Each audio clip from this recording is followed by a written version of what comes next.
Ago erokamano mang'eny ahinya ne Nyasaye motimonwa hono maduong'. E ndalo mosekadho chien, waseneno ng'wono maduong' ma Nyasaye osetimo. Kendo waseneno herane konyisowa. Ne wachako higani kane wan kod ji mang'eny. Kendo osiepewa mathoth ne wamakore lwedo kod lwedo ka wawuotho kanyakla kendo ka watiyo. Kata kamano moko kuomgi awuoro ndalogi norumo to wan to pod wadong' ka wangima. Penjora kenda, akia ni penjo ni bende chandi ni to in itimo ne Nyasaye ang'o momiyo pod nitie. Ooyo, jok mosedhigo onge makosa magitimo ema ni ndalo gi ng'wono gi kech kod hera mar Nyasaye nowacho ni mane kaka obet e kaka nobedo. Nyasaye korie bade, ng'ama dolo onge, bende kodolo to ng'ama rieyo onge. An mabiro gokinyi sani mondo warom e Lolwe TV makata in iwuon king'iyo tineno ni gini en marwa, en mar joluo. Chunya mor nikech ibe gino kata kawuoye ting'e adiera ni ma to girwa. Ang'eyo kendo in bende samoro inyalo challenge ni donge wan kod moko bende mitiyo mana kama kendo iwache dholuo. Ok rach, mano be iwache adiera. Kata kamano ma to marwa, mar jaluo. Ineno, Nyasaye motimo ng'wono mondo warom kani. Nyasaye no duong'. Nitiere gima duong' modwaro ni mondo miwa, kendo nitiere gima duong' moikonwa.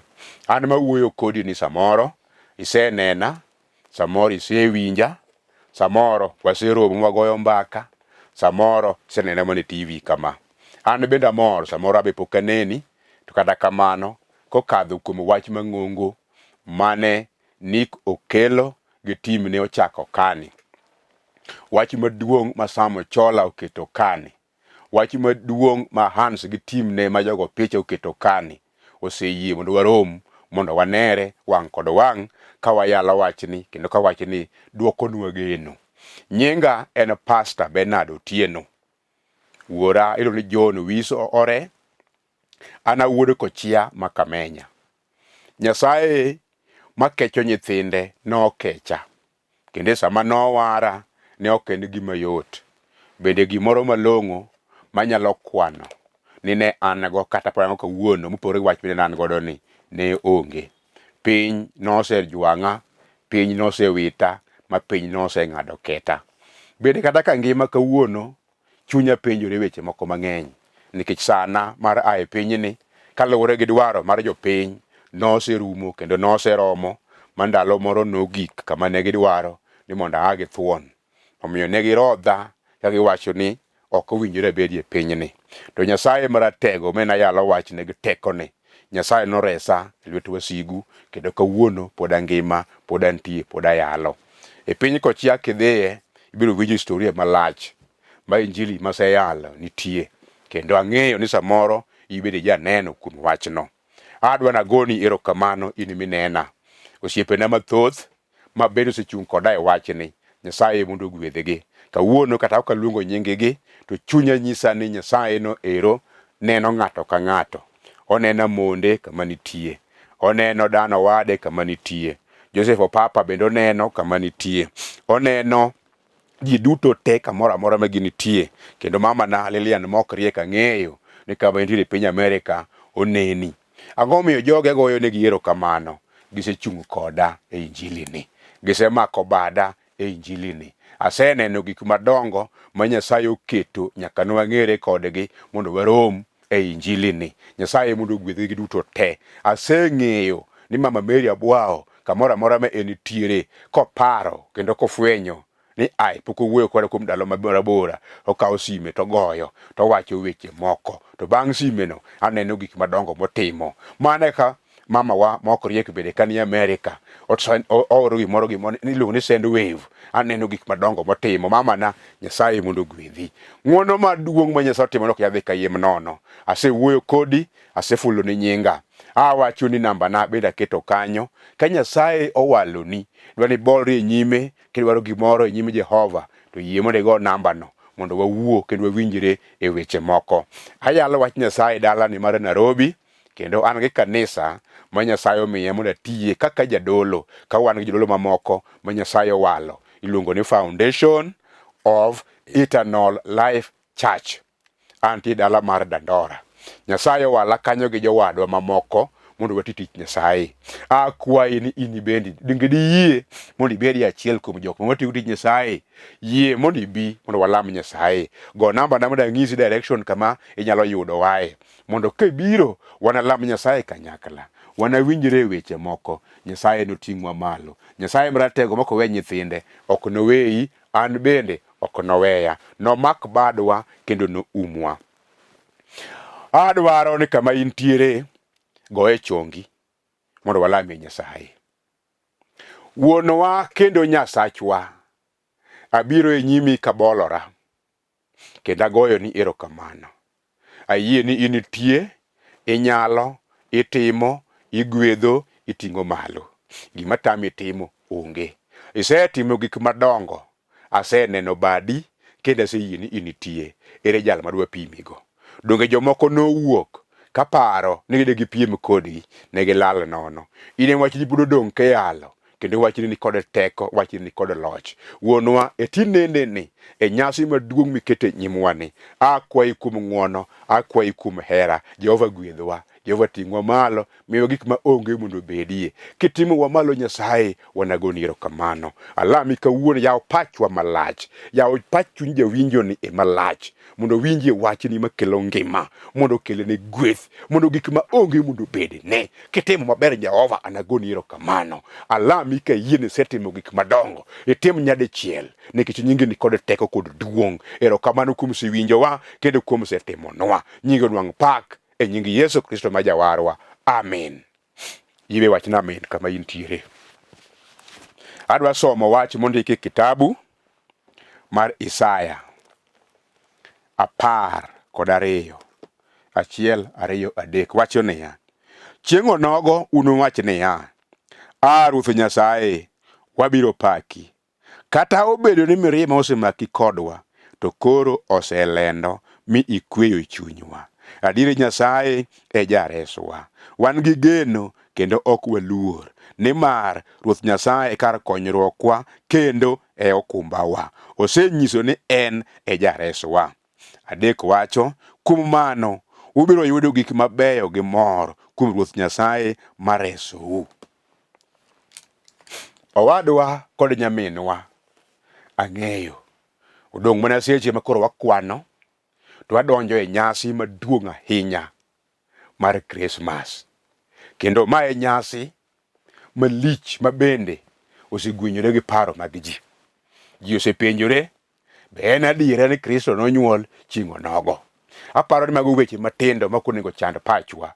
Gima onego chand pachwa en niya, Kristo nobiro e kido mar dhano, kendo biro ne kido mar dhano no nokelo nwang'o.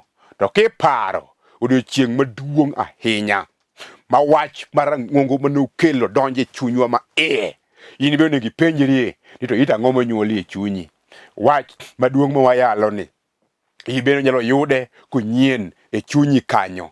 Ang'eyo ni iseyale, isepuonje, isewinje, isepuonjo jomamoko, kendo ji oketo geno kuomi, to bed itime renewal, bed itime nyien mar wachne e ndalo ma wan godo ni.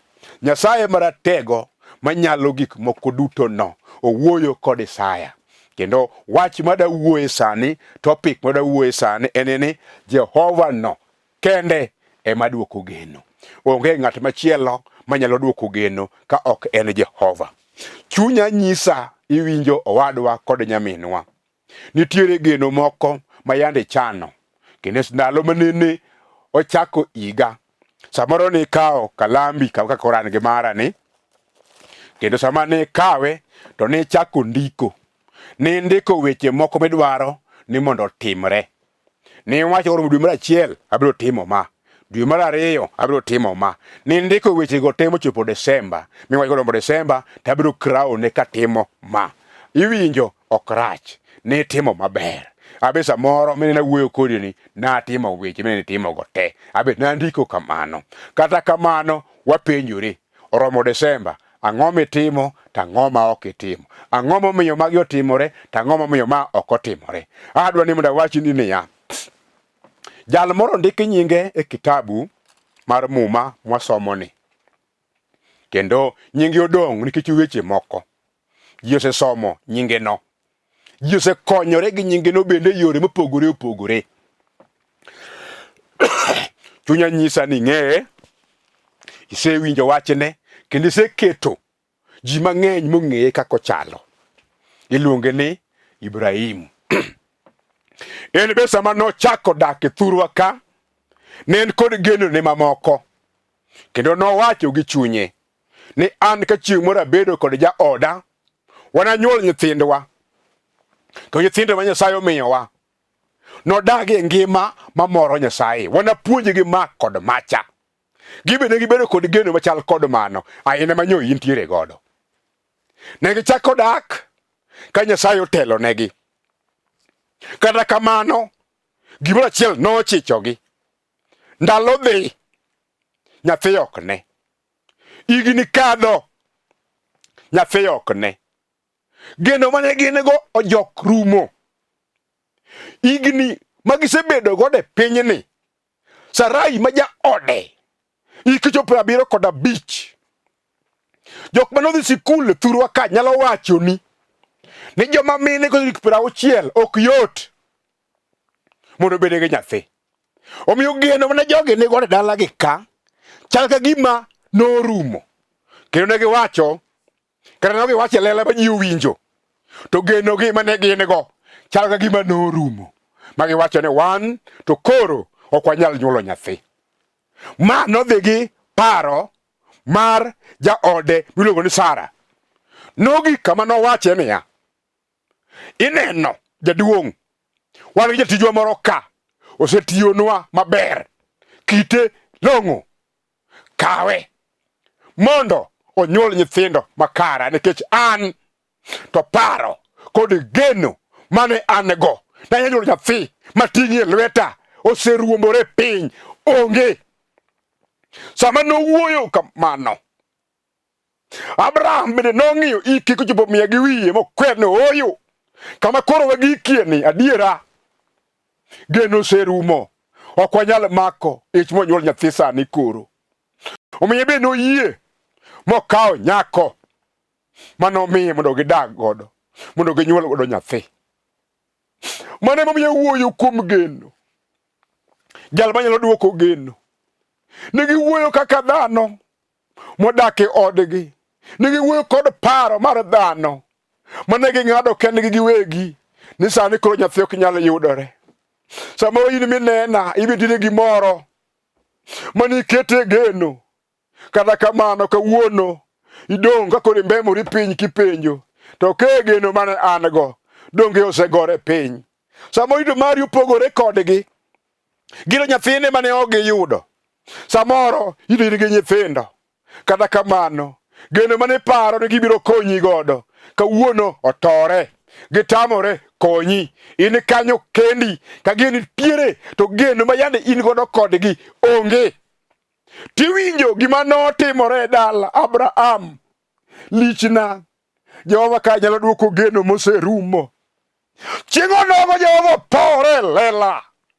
Jehova wacho ni ya gima tama timo onge, kendo singruok na nyaka chopi. Obiro mondo wuo kod Abraham.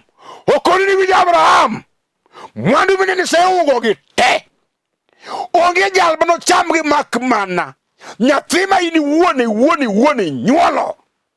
Wachno nomiyo dhako ma Sarai onge ke nyiero matin, kong'iyo ike, ong'iyo kaka ochalo, kaka oseti.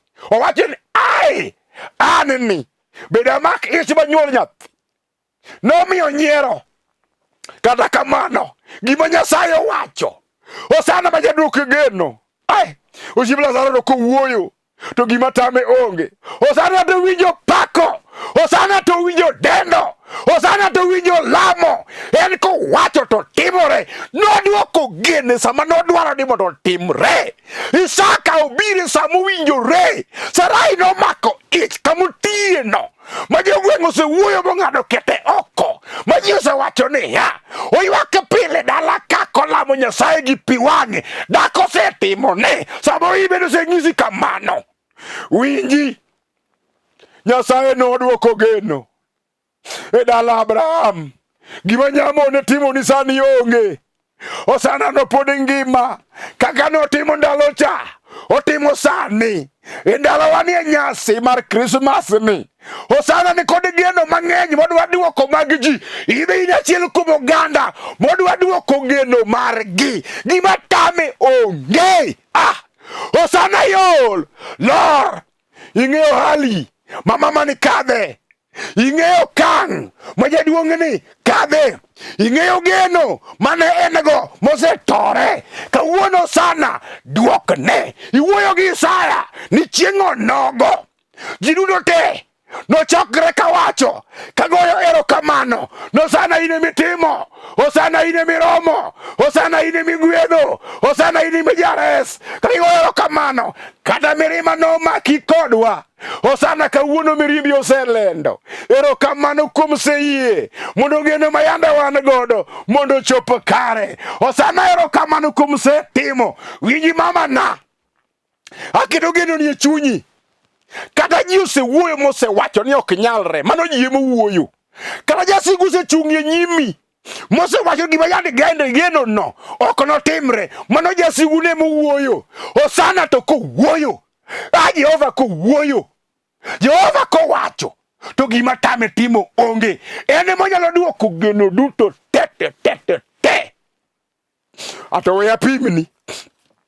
Chieng' moro jatend jolweny iluongo ni Naaman, en kogo sarut, to ji duto te ma jolweny kata upangoru, to nyaka ung'i ka upenjo ang'o momiyo jatelo wuoyo. Wach moro amora mowacho to timore. Ke jatelo mang'onge lweny kanyo, komanda, gino giwuok gi secho to gi komand gik moko. Sama wacho gimoro jolweny te timo. Kata kamano, jasigu mochaji nobiro kuome kod tuo mar dhoho momake madonde opokore molokore achar. Ne ok onyal gimoro, kendo kata paro malong'o mar ngima, mar bedo gi del malong'o norumo te modong' gi bade. En nodak kanyo ni weya tich lweny, to ka sana oromo tatho alu bang' kwerena. Osana ma jaduk geno nowacho ni mano ok timre. Notiyo kod nyathi manyako modundo manomaki e lweny modakie dala Naaman ka. Chieng' onogo nyako no wuoyo ting'o duonde, okone jatende madhako ni winjo, jaduong' ni tongni ne ng'eye, tongni nobolre mong'eye e gweng'wa kucho. Iwinjo, Nyasaye moro nyocha walabo e piny Israel kuma ne umaka cha. Janabi moro pod nitiere kanyo.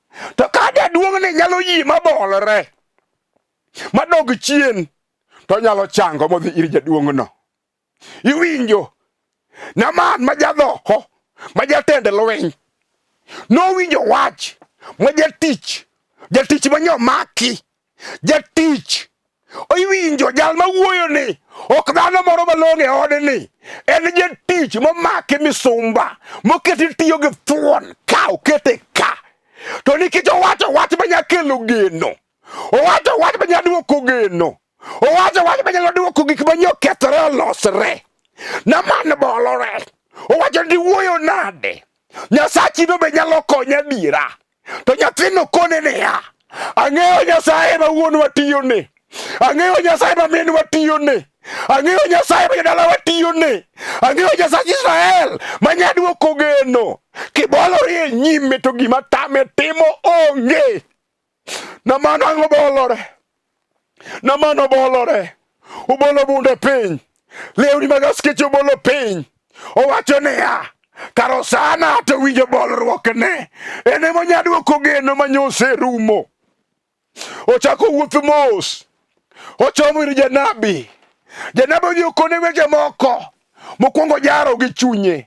To sama notimo gi, iwinjo dhoho mag Nanam te norume lela ka ji neno.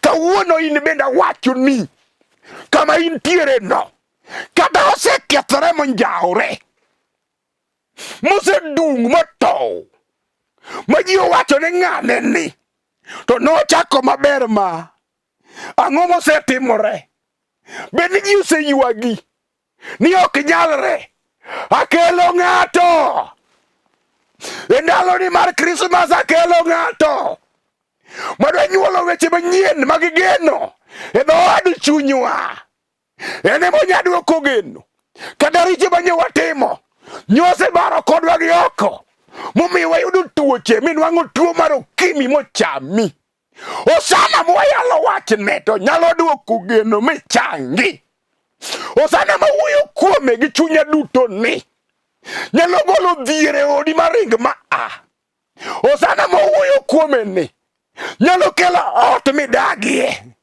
osana mawuoyo kuome ni nyalo duoko dalani manosenjawre moduore ya osana to winjo lamo osana to winjo pako iwinjo mamana pok onjawre madipi geno manyo in go njrum chutho kata ibe geno manyo in go selal awacho karamo chutho onge gima tame kawuono Isaya wacho en ema nyalo duoko geno Isaya wacho en ema wadwa timo neno kuome ni kata obedo ni nyomirimbi oseliel machalo kata mach kata obedo ni nyo oseolo mirimbi kuomwa to kawuono oselendo osana mamirimbe nyalo lendo Jehova in mirimbe nyalo lendo wadwa timo neno manyien ni kata nyo osekethore osana osejo kata nyo tich osegore piny osana osemiya machielo kata biashara nosegore piny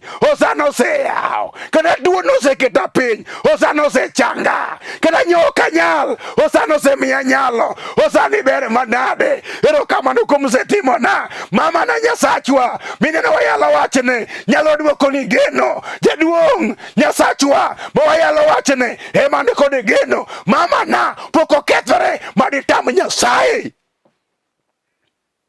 pok okethore pok oduore pok onjawre maditam Jehova timo iwinjo kata nyathi maonge osana dhi chiwo nikech ang'o en ema oduoko geno kiwinjo jaduong' kata dhako mosedago higni 5 obukore wei magimomi kia osana duoko geno iwinjo jaduong' iwinjo mama na kata nyado riembi gimomiyo riembi kia osana to dhi duoko geno gima tame onge Isaya wacho naka ni chieng' onogo ji duto te ma osana osetimo negi nochokre lela kapango gik madongo ma Nyasaye osetimo to mano ng'at malich monego paki adwara wachni ni chieng' moro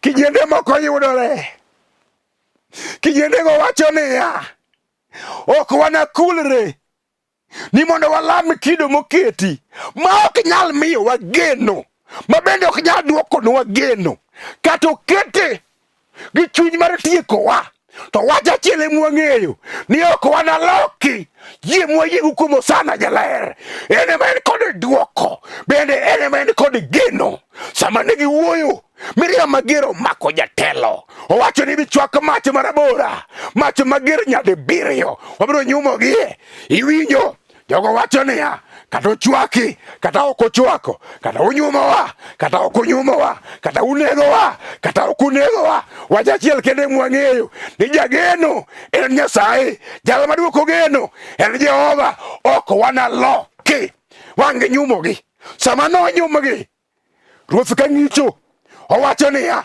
ne wanyumo ji adi ji olone ni ji 3 tang'o momiyo koro waneno ka gin ji 4 Jehova to jal mane iye kacha mar 4 no to chal mana ka Yesu ma jogi wuoyo kuomgi sama nonyum jogo ne giyie mondo githo nikech Injili nikech ang'o Yesu no kende ema nyaduoko geno nonyumgi kanyo awuonade kuom Nyasaye Jehova manyalo duoko geno sama nonyumgi e lela duoko noyudore ni Nyasaye kare ok nyalo weyogi. Nyasaye ok nowegi. Nyasaye ok noweyogi. Ruoth nomako badgi. Hosana noting'ogi malo. Negineno bad Jehova. Negineno bad Jehova. Nogolo chik mondo ogolgi oko. Iwinjo sigana mar chike manoketi e pinyno noloki nikech ang'o? Hosana onyisore e lela moduoko geno e lela ka ji neno. Kawuono onge ng'ato manyaduoko geno ka ok en mana Jehova Nyasaye. Awacho ni niya, chenro mane in godo duto manyini nosekethore go te. Winji, wek bedo gi paro nonjaore chutho. Yie kuom wache ma wayalo ni mondo ine koduoko geno. Ok inyal loyo Ayubu.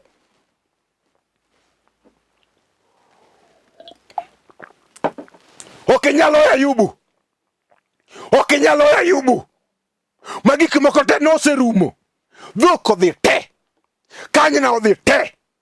Nyithindo tho te. Udi olal. Eka jaode bende kone. Jaode wuoyo kode ka kone niya, to Nyasaye mitweri kuomeni dak wane koloyoni. Dak iyanye mondo mirima mager omaki mondo otieki mondo ia e thagruogni. Ayubu wacho niya, Isaya nokoro wach ni en Emmanuel, en miyudo kuome geno. Ok ng'ato machielo. Kokelo ber wanakaw, kokelo rach wanakaw. Gimoro achiel ema wang'eyo ni geno iyudo kuome. Sama Nyasaye noduoko to nyaka osiepene duto te nochako duogo kagiwacho niya, moko ne ywagore kawacho ni yawa Ayubu wenwa nyowa wuoyo marach. Nyaka jaode nowuoyo. Ai chuora yaye wena kare joja wuoyo marach nikech ang'o? Nyasaye noduoko geno. Awacho ni kama intiere sani onge gima tek manyalo tamo Nyasaye. Onge geno ma yande in go manyalo kethore mosana ok oduoko ni. Yie kuom Nyasaye mwayalo wachne ni. Iwinjo e od jela askari jela openjo Paulo kod Sila ni to anani to datim ang'o? Datim ang'o mondo aresra? En ang'o madikelna geno? To ndiko lero ni ya, jogo wachone ni ya, yie kuom Yesu Ratego, yie kuom Hosana manyalo duto, yie kuom Nyasaye mondo ine koduoko geno duto te ma yande in go. Askajelo ting'o bade, asarenda e nyim jakel geno, asarenda e mbele jalno manyaduokona geno manyose kethore. Hosana no pod ngima, pod nitie, pod onyalo, pod otimo, pod ogwedho. Kawuono mama na dalani no gik manigene time te kawuono kiyie kuom Yesu to biro nyalore. Kiyie kuom Yesu to biro timore. Gik manigeno te kiyie kuom Yesu to biro nyalore. Onge gimosetame. Winji jaduong', dalano biro chung' nikech ang'o? Nikech iyie kuom Yesu jaloch, nikech iyie kuom Yesu jatelo, iyie kuom Yesu jatimo, iyie kuom Yesu jakel geno. Obiro duoko ni sani. Hosana no nitiere pod ngima. Hosana no pod timo. Gima tame onge. Aluoro godo sani. Kawuono biro timoni. Kiyie kuome to gima tame timo onge. Kiyie kuome to gima biro tame onge. Kawuono Yesu no pod ngima. Kawuono Yesu no pod timo. Pod okelo geno. Hosana biro kelo geno. Minde yie kuom Yesu. Isaya wacho ka ni chieng' onogo ji duto te manogeno kuome notim neno ni kare nyalo kod teko kod loch kod geno ene ma ene go. Onge jal machielo manyalo timo ono mak mana Yesu Ratego sana matimo gik madongo. Minde yie kuome kawuono mondo ne gik madongo motimoni. Chunya lit kaneno kaka jasigu riwe nyime nyithind ji gi weche moko morem kodwaro ni mondo kethi. Winji, gik manyose ketho te Hosana dhi duoko. Koponi yie in bende no Hosana dhi duoko ni moduoko nyaka geno manyose kethore. To winji, go chongi piny e ndaloni mar nyasi, yud gigeni te. Ndaloni mag nyasi, geno manyo in godo Hosana dhi duoko. Go chongi piny mondo walam Nyasaye. Hosana ma jaduok geno, Hosana ma jatimo, Hosana ma jagwedho. Apako duong' mar nyingi. Nyalo kod teko en mari. Iber manyaka chieng'. Aseneno badi ruodha. Isetimo gik madongo. Hosana timie kendo. Bed ni geno noserumo. Kata mar change noserumo. Ni jalo ok nyalo chango. Hosana change. Obedo ni geno mar kwe, mar chuny. Ni jalo ok nyalo bedogo. Hosana miye. Obedo geno mar gweth. Ma ji osebedo godo. To jalni wacho ni ito ok nyalo bedogo. Hosana miye. Nyingi mondo nwang' loch ewi gik moko duto te. Erokamano kuom setimo nikech in kod loch mosiko. Alamo ka yie e nying Yesu Kristo ma Jawarwa. Amin. Nyasaye mondo gwedhi kiwacho ni amin. Kendo kamigoyo chongi piny. Amalo ka in kod chir mondo ine teko maduong' mar Jehova. Nyasaye mondo gwedhi ahinya. Awuoyo kachako kawacho ni niya. Ni an nyinga Pastor Bernard Otieno. An wuod Wizra Jako Chiama Kamenya. Nyasaye owala mondo ati tije e kanisa mar Foundation of Eternal Life Church. Antie Dandora ka. Aketo namba na kanyo. Akwayi kuom ng'uono. E ndaloni mar nyasi. Samo chuny nyalo waloni. To ere jal moro mada tiwne kata chiwo moro matin mondo be Nyasaye ogwedhe to Nyasaye ogwedha. Aketo namba kanyo. Golie sadaka mari. Golie chiwo mari. Bedie kod jalo manyalo wacho ni erokamano Nyasaye kuom setimona. Nyasaye mondo ogwedhi kata chando dhod chunyi. Kata ka in kod wach migombo ni mondo wawuoye. Gaga namba na kanyo. Mina keto no gitiyo te kargi ariyo. Nyasaye mondo ogwedhi sama chunyi chandore. Tang'o midwa timo ne Jehova e ndaloni. Timie gimoro ne Nyasaye mondo ne gik madongo ma Nyasaye timo. Hosana ma jaduok geno ka ng'ato tiyone. Nyasaye ka ng'ato tiyone. Hosana ka ng'ato tiyone. Hosana ka ng'ato tiyone. Tiya neno ndiko gidwene Malaki. Ni tema nena uru temo kamana ne. Kaka yadusi mag polo mondo gik malong'o kendo mathoth mogundho makami kete onge mondo amiu. Tiyene Nyasaye sani. Tiyene Nyasaye sani. Mama na tiyene Jehova. Winjo wadwa tine Nyasaye. Jaduong' tine Jehova. Mondo gik madongo ma Nyasaye timo. Kitimo kamano ine gik malong'o Nyasaye nogwedhi. Antie Dandora ka kama lame Nyasaye. Akwayi ni mondo ibi walame Nyasaye. Warwaki e kanisa. Go namba no nyisi direction kama kanisa nitie. Kiyie to bi mondo ti Nyasaye kanyakla. Nyasaye osewalonwa mine mwatiyo kuti Nyasaye, owalo joma chuo mutiyo kuti Nyasaye, owalo jodolo kaka Enrikus Otieno ma wuoda wuonda. Barnabas Ouma tiere kanyo. Alex Okel wuodo Yule tiere kanyo. Bishop Julius Otieno wuodo Dondi be nitiere. Akwayi bi mondo wajoin timni mondo watiti Nyasaye kanyakla. Nyasaye mondo ogwedhi, Nyasaye mondo umi. Ne jololwe TV gibe Nyasaye mondo gwedhgi kendo mondo umgi otinggi malo. Awuoyo kama nikech ang'o? Gini en marwa. En mar joluo. Nyasaye mondo gwedhgi mang'eny. Nyasaye mondo umgi kuom yie mondo wayal wach Nyasaye e studio margi. Ng'uononi kendo teko maduong' ma Nyasaye osemiyowa ni mondo bed kodwa kanyakla. In bende Nyasaye mondo umi kiparo gimidwa timo e nyasini ne Jehova. Ti kod namba no itime gik madongo mondo ine ka Nyasaye no wichere mondo gwedhi oting'i malo mi gik ma onge mondo bedie. Nyasachwa winjo kendo iko duoko odhi timo ni sani. Ka ok kamano kama intiere bed gi yie ni osetimore e nying Yesu ja Nazareth. Amin. Nyasaye mondo gwedhi ahinya. Tegwanga komruoth